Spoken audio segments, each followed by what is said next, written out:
Hi and welcome to another gaming video, and in today's video I'm going to be talking about the fact that you cannot soft mod a Switch Lite. Now the whole modding scene for the Switch is a little bit tricky. I've not got a great experience of it because this is the first time I've personally owned a Switch. We've got full-size Switches in the house, but they're other people, so don't really have much time for those. And if you've watched my channel previously, you'll know that all the consoles I own, I like to mod in some way. So with my DS Lite, I was using flash carts. With the DSi and the DSi XL, I installed custom firmware. The same with my PSP and my PS Vita. They're all running custom firmware, all able to run games off of the system itself and homebrew games, etc. And it's some of the reason that I never really got into the Switch until now, 5 or 6 years into its life, is because you can't mod a Switch. Now, I think you can soft mod a version 1 Switch, but the V2 with the improved battery life, the OLED, and the Switch Lite cannot be soft modded. There are a few mods around, I think, but there's something called the V5 and the V6 mod chip, which you can put inside a Switch Lite. But it's a real big task and there's a lot to do on it, and it's not something I want to do. I've never been into hard modern consoles. I like to wait until there's a soft mod. I'm just not really that keen on opening up my favourite games console and potentially butchering it. I know you can do weird things and mess things up if you soft mod things, but these days it's very, very unlikely that you're going to brick a console using the latest sort of soft mod exploits, etc.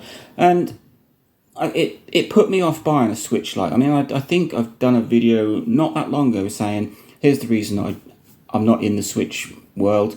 It's because you can't soft mod it. But it's not always about modding a console. I think sometimes most of my consoles are old, so they're well developed in the custom firmware scene. They're solid, with the exception of the Vita. It's a lovely console. Running it modded is fantastic, but it is so unstable.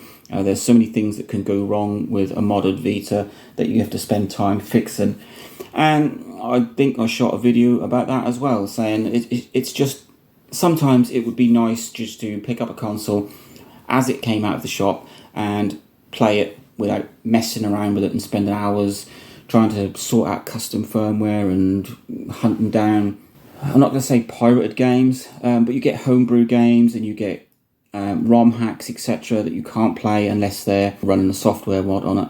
And it's good, but it can really be a pain. And I'm getting to the point these days where I just want to stop tinkering with devices. I do and I don't. My brain says, yay, let's see what we can do to this and see if we can soft mod it and run this, that and the other and slap a huge card in it and run legit games off of a micro SD card and all that, like you do with a DS or a DSi or a Vita or a PSP.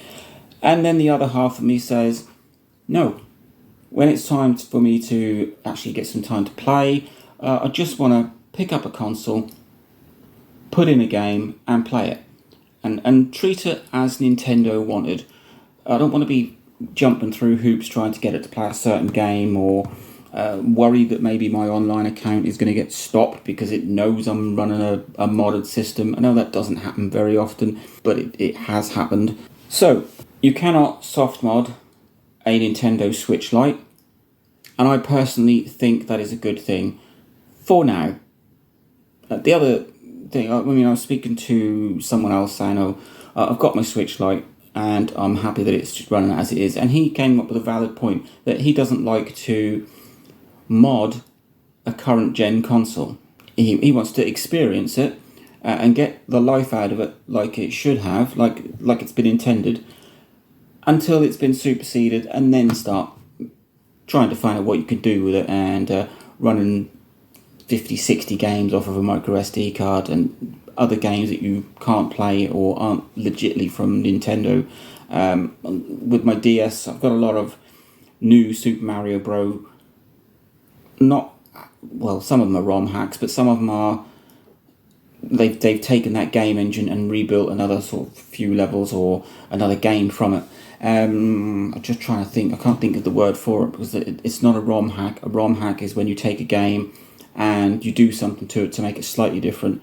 Whereas you've got things like newer Super Mario Bros, which is almost like a new version of new Super Mario Bros. So that I quite like, but that's on an older system. And I do get his point, the fact that you don't want to go out and buy a new games console and then hack it to pieces and have to sort of suffer. You want to enjoy it for what it is.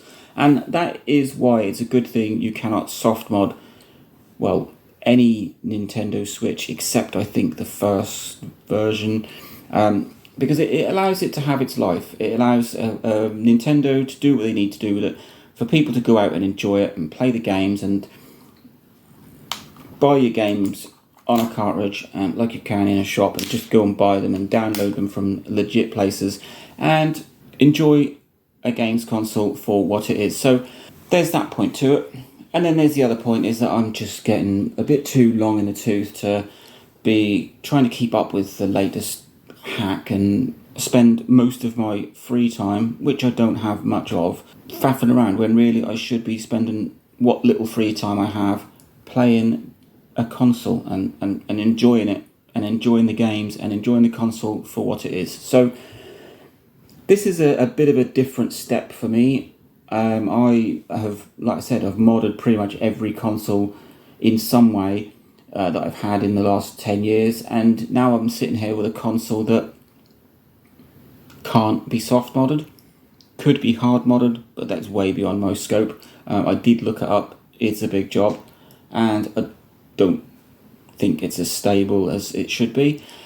So there you go, I am now sitting here with an unmodded console.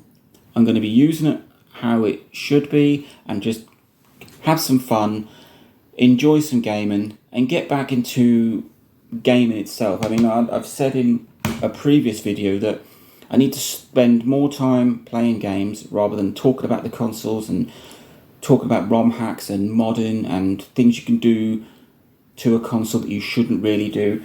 And it has kind of taken away the fun a little bit from gaming. So I'm sitting here with a Switch Lite. Apart from the games that are in my household, so a bit Mario Kart and FIFA and a few other games, I've got some of the free games that you can get off the store, such as, let's have a look. So there's Fortnite's on there, Super Kirby Clash, Brawlhalla, Asphalt 9, Apex Legends, a demo of Kirby and the Forgotten Land, an absolutely amazing game. Another demo of another Kirby game, I think that's Return to Dreamland.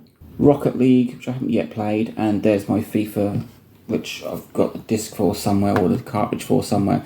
So I'm going to be, just from now on, at least with the Switch Lite, I've still got my Vita and my DSi XL to tinker around with, but I'm quite happy that you can't soft mod a Switch Lite, because it takes that pressure, takes that urge off of me to do it, and I can just use this as a console and play it.